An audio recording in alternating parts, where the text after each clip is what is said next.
बच्चों, आज हम पढ़ेंगे क्लास 8 हिंदी बसंत के अंतर्गत चैप्टर नंबर 5 क्या निराश हुआ जाए। ये एक निबंध है जो कि हजारी प्रसाद द्विवेदी द्वारा लिखा गया है। सबसे पहले हम पढ़ेंगे पाठ का सारांश और अंत में पाठ से संबंधित प्रश्नों के उत्तर भी। तो चलिए शुरू करते हैं और जानते हैं काम की और मोटी मोटी बातें यहाँ पर कि इस पाठ में क्या कुछ कहा गया था। हजारी प्रसाद द्विवेदी जी द्वारा लिखित एक प्रेरणात्मक निबंध है। यह क्या है? हजारी प्रसाद द्विवेदी द्वारा लिखा गया एक प्रेरणात्मक निबंध है। इस निबंध में लेखक ने प्राचीन मूल्यों एवं सिद्धांतों के प्रति अपनी गहरी आस्था प्रकट की है। आज की विघटन पूर्ण सामाजिक अवस्था को देखकर वह दुखी है, परंतु निराश नहीं है। लेखक के अनुसार अच्छाई एवं बुराई तो मानव जीवन के दो पहलू हैं। वे क्रमशः समय अनुसार आते जाते रहते हैं। अतः आज मानवता को कलंकित करने वाला यह अंधकार अवश्य समाप्त, फिर आशा का सूर्य उदय होगा। अवश्य ही समाप्त होगी और फिर आशा का सूर्य उदित होगा। अंधकार अवश्य समाप्त होगा और फिर आशा का सूर्य उदित होगा। ऐसी परिस्थिति में हमें निराश होने की आवश्यकता नहीं है। लेखक वर्तमान सामाजिक वातावरण का यथार्थ चित्रण प्रस्तुत किया है। लेखक देश की वर्तमान स्थिति से बहुत उदासीन है। सुबह उठते ही समाचार पत्रों में ठगी, चोरी और तस्करी के समाचारों को पढ़कर उसका मन उद्विग्न हो जाता है। प्रायः ऐसा देखा जाता है कि लोग एक दूसरे के दोषों को खोजने में ही व्यस्त रहते हैं। आज ऐसा वातावरण बन गया है कि सच्चे व्यक्ति का कहीं मूल्य ही नहीं। जो कुछ भी नहीं करता उसमें हजारों दोष ढूंढे जाते हैं। लेखक के अनुसार आदमी हूँ, गुनाह करता हूँ के आधार पर मनुष्य में गुण और दोष तो होते ही हैं। दुख का विषय यह है कि गुणों को कम परंतु दोषों को बढ़ा चढ़ाकर पेश करते हैं। यही स्थिति चिंता का विषय है। लेखक के अनुसार आज सर्वत्र जो ऊहापोह की स्थिति के है उसके जिम्मेदार हम स्वयं हैं। मनुष्य एक सामाजिक प्राणी है। वह काल एवं परिस्थितियों के अनुसार नियम कायदे कानून बनाता रहता है।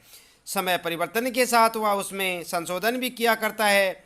इस परिवर्तन में यदि वह रंच मात्र भी भूल कर देता है तो हमें सदियों उसका दुष्परिणाम भुगतना पड़ता है। आज की सबसे बड़ी त्रासदी यह है कि जो साधारण नियम कानून सबके लिए बनाए जाते हैं, सुविधापूर्ण वर्ग उसे अपने अनुसार मोड़ लेते हैं। सामाजिक कायदे कानून पुराने संस्कारों से टकराते हैं और उनके दोषों का निराकरण होता रहता है। अतः परिस्थिति विशेष को देखकर हताश हो जाना ठीक नहीं। लेखक ने अपने जीवन की दो घटनाओं का उल्लेख करता है और बताता है कि सब कुछ होते हुए भी आज भी समाज में अच्छे लोगों और अच्छाई की कमी नहीं है। एक बार लेखक यात्रा के समय 10 रुपये किराए की जगह 100 रुपये का नोट दे आया। वह जाकर गाड़ी में बैठ गया, परंतु कुछ ही देर बाद टिकट बाबू उसे खोजते हुए सेकेंड क्लास के डब्बे में आया और माफ़ी मांगते उन्हें 90 रुपये लौटा दिए। लेखक के अनुसार इस घटना का आज भी बहुत महत्व है। यह ईमानदारी के प्रति हमारे खोए हुए विश्वास को जगाती है। दूसरी घटना में लेखक एक बार सपरिवार बस से यात्रा कर रहा था। मंजिल के कुछ दूर पहले ही बस खराब हो गई। रात के 10 बजे थे। सभी घबराए हुए थे। एकाएक कंडक्टर एक साइकिल लेकर तेजी से भागा। लोग ड्राइवर को घेरकर उस पर शक करने लगे कि वे लोग डाकुओं से मिले हुए हैं तथा उसे मारने पर उतारू हो गए। लोगों के मन में दहशत बैठ गई थी क्योंकि एक दिन पहले ही उस स्थान पर एक बस लूट ली गई थी। किंतु थोड़ी देर में कंडक्टर ने एक खाली बस, साथ में पानी और कुछ दूध लेकर आया। लोगों के चेहरे खिल उठे और वह कबीर 12 बजे सकुशल मंजिल तक पहुंच गए। लोगों ने कंडक्टर को धन्यवाद दिया, ड्राइवर से माफ़ी मांगी।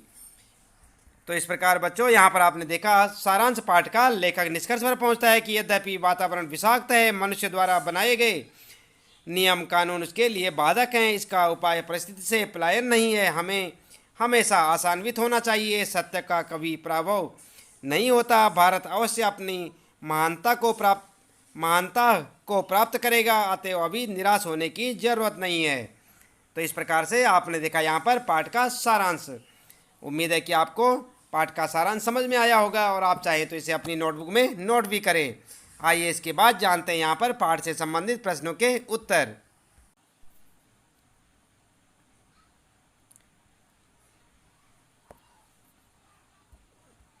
तो बच्चों आप देख रहे हैं ना यहाँ पर आपके पाठ का नाम क्या है? क्या निराश हुआ जाए। और यहाँ पर आपके लिए पहला प्रश्न आपका क्या कहता है? लेखक ने स्वीकार किया कि लोगों ने उन्हें भी धोखा दिया है, फिर भी वह निराश नहीं है। आपके विचार से इस बात का क्या कारण हो सकता है कि लेखक निराश या उदास नहीं है? तो उत्तर होगा आपका, लेखक ने अपने व्यक्तिगत अनुभवों का वर्णन करते हुए कहा है कि उसने धोखा भी खाया है, परंतु बहुत कम स्थलों पर विश्वासघात नाम की भी चीज़ मिलती है। उसका मानना है कि अगर वह इन धोखों को याद रखेगा तो उसके लिए किसी का भी विश्वास करना बेहद कष्टकारी होगा। और ऐसी घटनाएं भी बहुत कम नहीं हैं जब लोगों ने अकारण उसकी सहायता की है, उसके निराश मन को ढांढस दिया है और हिम्मत बंधाई है। लेखक जीवन के प्रति आशावादी दृष्टिकोण रखने वाला व्यक्ति है। टिकट बापू द्वारा बचे हुए पैसे लेखक को लौटाना, बस कंडक्टर द्वारा दूसरी बस व बच्चों के लिए दूध लाना आदि ऐसी घटनाएं हैं जो उसे विश्वास दिलाती हैं कि समाज में मानवता, प्रेम, आपसी सहयोग समाप्त नहीं हो सकते। तो इस प्रकार से आप इस प्रश्न का उत्तर लिख सकते हैं। इसके बाद बच्चों आइए देखते हैं यहाँ पर दूसरा प्रश्न जो है, दोषों का पर्दाफाश करना कब बुरा रूप ले सकता है? तो उत्तर होगा आपका, दोषों का पर्दाफाश करना तब बुरा रूप ले सकता है जब लोग किसी के आचरण के गलत पक्ष को उद्घाटित करके उसमें रस लेते हैं। इसके कई कारण हो सकते हैं, जैसे किसी की बदनामी करना, आपसी दुश्मनी या बदले की भावना आदि। इसके बाद आइए जानते हैं यहाँ पर तीसरा प्रश्न आपके लिए, आजकल के बहुत से समाचार पत्र या समाचार चैनल दोषों का पर्दाफाश कर रहे हैं। इस प्रकार के समाचारों और कार्यक्रमों की सार्थकता पर तर्क सहित विचार लिखिए। तो आप क्या उत्तर लिखेंगे? आप देख रहे हैं ना यहाँ पर, आप लिखेंगे, उत्तर लिखेंगे आप, आजकल के बहुत से समाचार पत्र या समाचार चैनल दोषों का पर्दाफाश कर रहे हैं। इस प्रकार के पर्दाफाश से व्यक्ति समाज में व्याप्त बुराइयों से, अपने आसपास के वातावरण तथा लोगों से अवगत हो जाते हैं और इसके कारण समाज में जागरूकता भी आती है। समाज समय रहते ही सचेत और सावधान हो जाता है, पर वे तभी सार्थक हैं जब इनमें सच्चाई, ईमानदारी और जन कल्याण की कामना हो। यदि इनमें किसी प्रकार का स्वार्थ यथा अपने टीआरपी बढ़ाना, चैनल को प्रसिद्ध करना या धन कमाना आदि हो तो इन कार्यक्रमों की कोई सार्थकता नहीं है। इसके बाद आइए देखते हैं यहाँ पर चौथा प्रश्न है यहाँ पर कि निम्नलिखित के संभावित परिणाम क्या क्या हो सकते हैं? आपस में चर्चा कीजिए। जैसे ईमानदारी को मूर्खता का पर्याय समझा जाने लगा है, परिणाम भ्रष्टाचार बढ़ेगा। तो यहाँ पर आप देख रहे हैं ना, यहाँ पर हैं 1, 2, 3, जैसे आप देख रहे हैं यहाँ पर सच्चाई केवल भीरू और बेबस लोगों के हिस्से पड़ी है। यहाँ पर देखें दूसरा है झूठ और फरेब का रोजगार करने वाले फल फूल रहे हैं। और तीसरा क्या है, हर आदमी दोषी अधिक दिख रहा है, गुणी कम। तो आप इनका उत्तर कैसे लिखेंगे? पहले का लिखेंगे सच्चाई केवल भीरू और बेबस लोगों के हिस्से पड़ी है, तानाशाही बढ़ेगी और लोगों की सच्चाई में आस्था नहीं रह जाएगी। इसका परिणाम क्या होगा कि तानाशाही बढ़ेगी और लोगों में सच्चाई के प्रति आस्था नहीं रह जाएगी। इसके बाद दूसरे का असर क्या पड़ेगा, झूठ और फरेब का रोजगार करने वाले फल फूल रहे हैं। तो बच्चों इसका असर क्या पड़ेगा? इसका परिणाम ये होगा कि भ्रष्टाचार बढ़ेगा और ईमानदारी में किसी का विश्वास नहीं रहेगा। तीसरा जो है यहाँ पर हर आदमी दोषी अधिक दिख रहा है और गुणी कम। तो इससे क्या होगा? इसका परिणाम ये होगा कि एक दूसरे के प्रति अविश्वास बढ़ेगा, यानी कि विश्वास खत्म होता जाएगा। इसके बाद पांचवा प्रश्न है यहाँ पर आपके लिए, लेखक ने लेख का शीर्षक क्या निराश हुआ जाए क्यों रखा होगा? क्या आप इससे भी बेहतर शीर्षक सुझा सकते हैं? तो आपका उत्तर क्या होगा? लेखक ने इस लेख का शीर्षक क्या निराश हुआ जाए उचित रखा।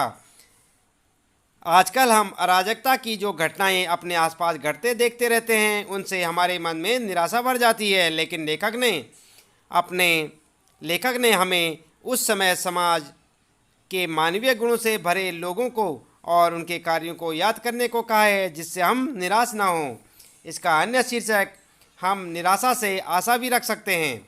इसके बाद अगला प्रश्न आपके लिए, यदि क्या निराश हुआ जाए के बाद कोई विराम चिन्ह लगाने के लिए कहा जाए तो आप दिए गए चिन्हों में से कौन सा चिन्ह लगाएंगे? अपने चुनाव का कारण भी बताइए। तो आप देख रहे हैं ना यहाँ पर कई सारे चिन्ह लगे हुए हैं, किन में से आप कौन सा चिन्ह लगाएंगे?